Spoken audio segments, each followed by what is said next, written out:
Hey guys, welcome back. So today's lesson is going to be a review of what we've done so far with sequences and series.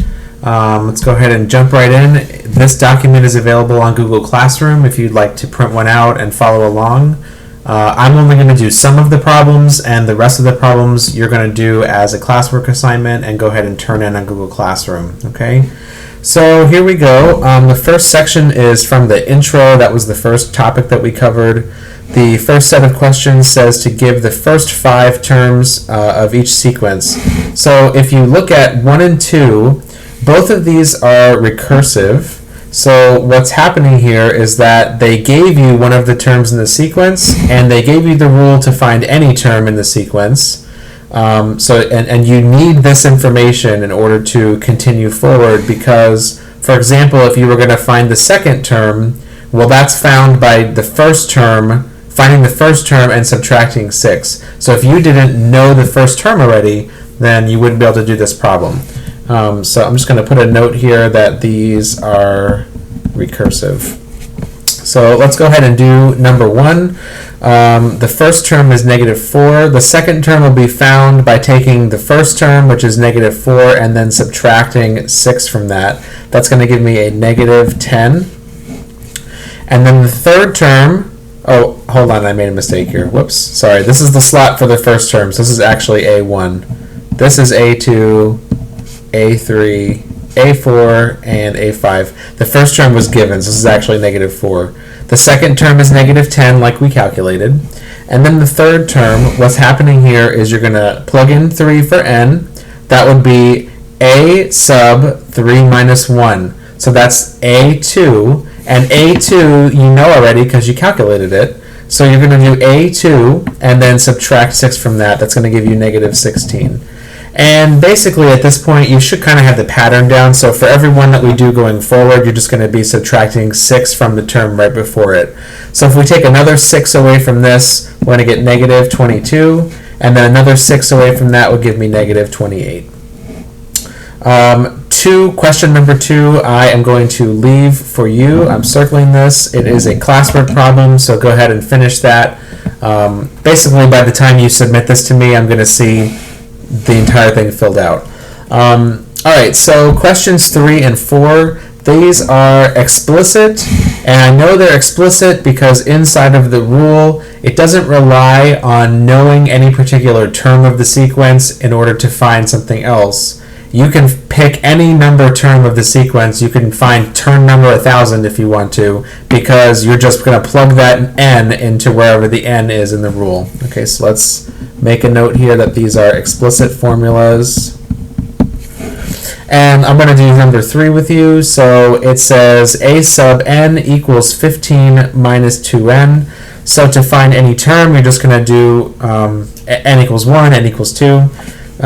So n equals 1, n equals 2, n is 3, n is 4, n is 5. How do I know to pick these? Because they told me to do the first 5 terms. So I'm going to do n is 1, 2, 3, 4, 5. So for my first term, I'm going to plug in 1 for n. That's going to be 2 times 1 is 2. 15 minus 2 is going to give me 13. My second term is going to be 15 minus 2 times 2. That's 15 minus 4. Which is going to give me 11. 15 minus 2 times 3, that's 15 minus 6, that's going to give me 9. Now, something that I have noticed already in this pattern is that it just looks like I'm subtracting 2 every time that I find a new term. So 9 minus 2 is 7, and then 7 minus 2 is 5, and we can test that theory. If n is 5 and you do 2 times 5, that's 10, so 15 minus 10 is 5, and that's my 5th term. So I'm good to go on that one. Number 4 is going to be up to you guys as a classwork, so there you go.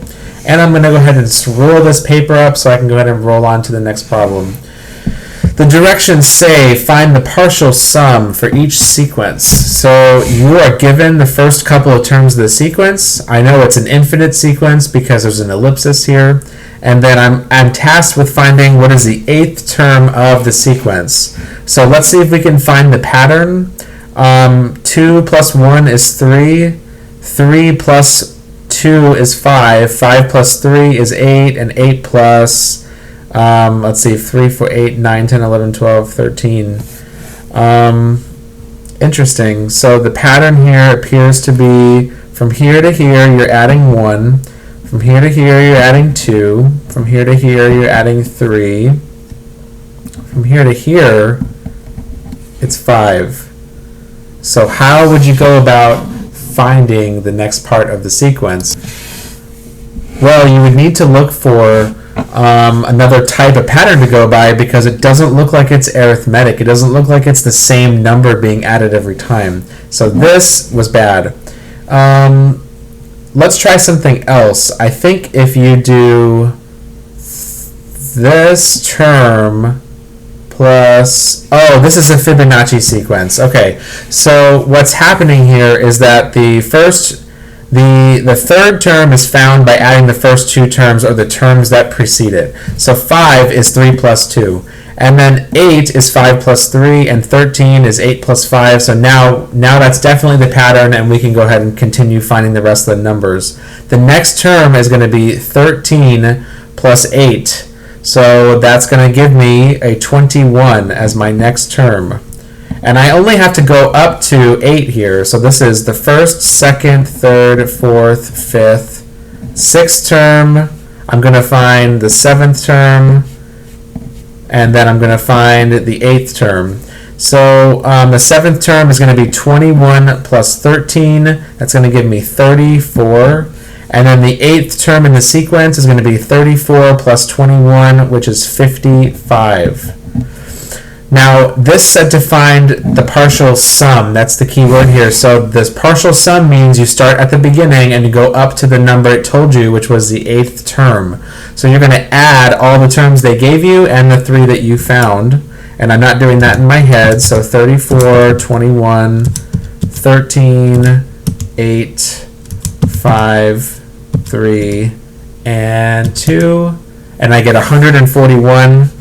So the summation, or the partial sum up to the eighth term, is 141. So that's what you'll put on your answer line over here to the side. Okay, number 8 I'm leaving for you as a classwork.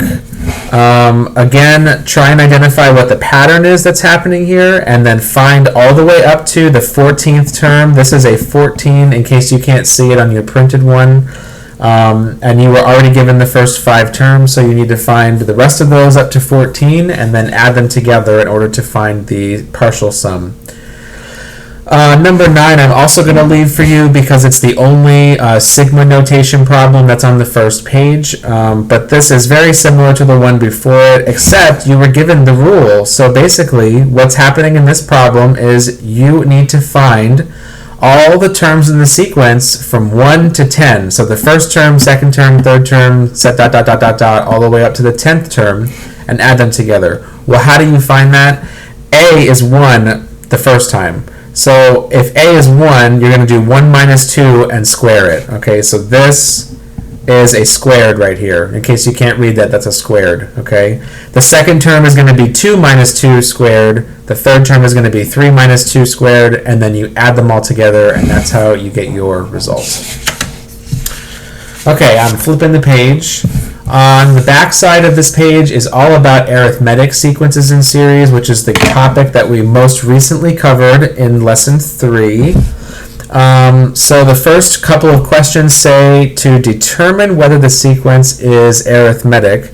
If it is, then what is the common difference? So let's see if we can identify. To get from 1 to 2, remember this is adding because it's arithmetic, okay? So, or arithmetic. So 1 to 2 is going to be adding 1. 2 to 3 is going to be adding 1. 3 to 5, however, is adding 2. So there is not a common difference, and this one is not arithmetic. The next question is 17 to 19, so that's subtracting 8. So to go from this term to this term is minus 8. But to go from 9 to 1 is also minus 8. 1 to negative 7 is minus 8. Negative 7 to negative 15 is minus 8. So this is a yes, it is arithmetic.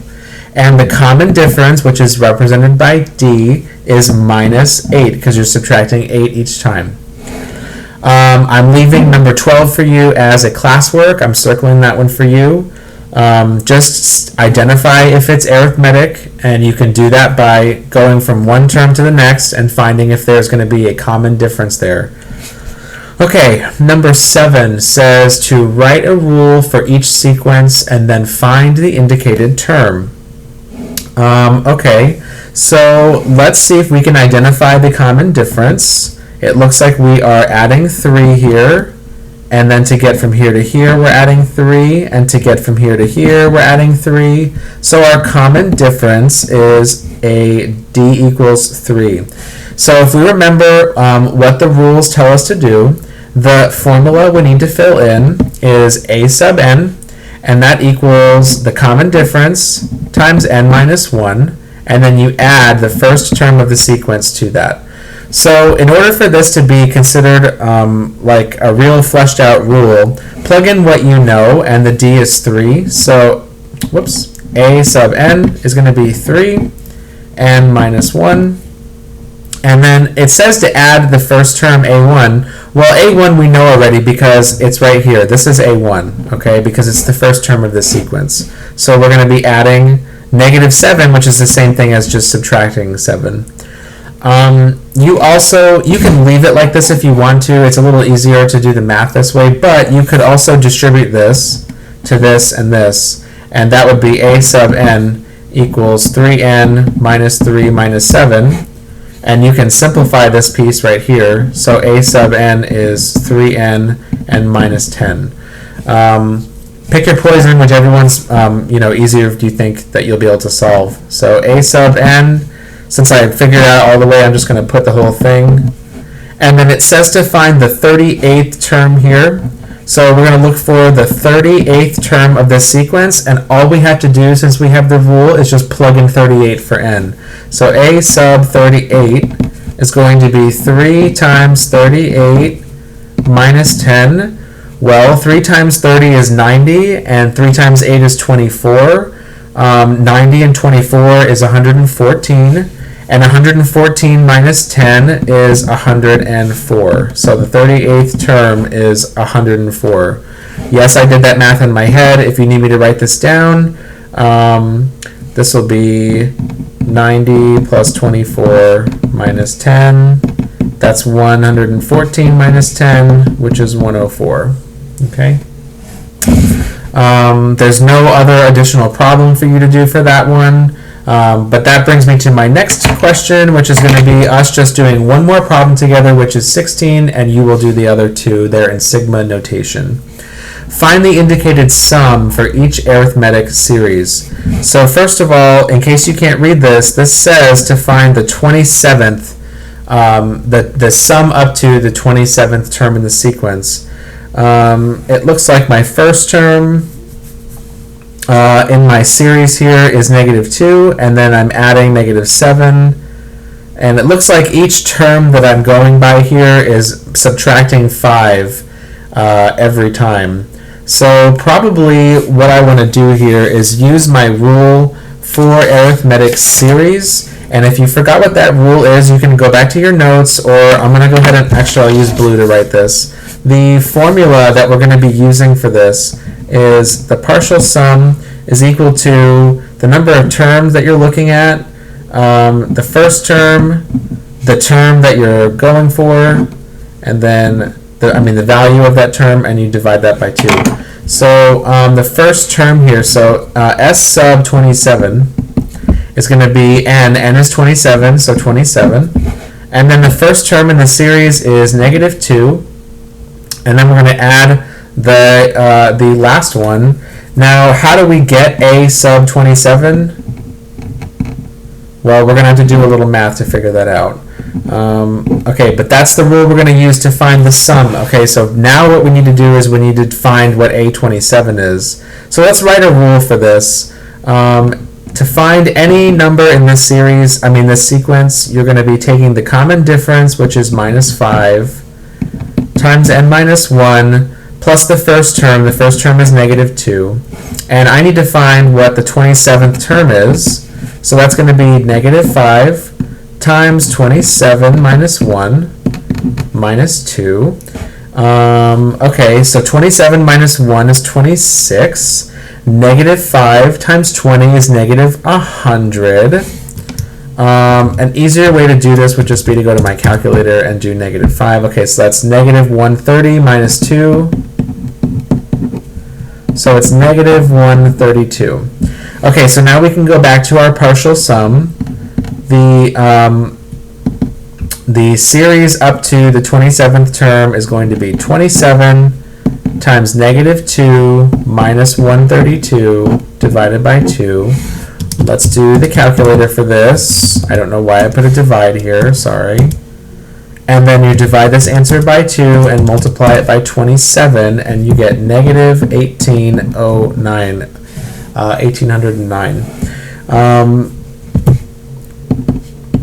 Let me just write the answer here to make sure that's clear. Okay, there we go. Okay, so 17 and 18 are up to you.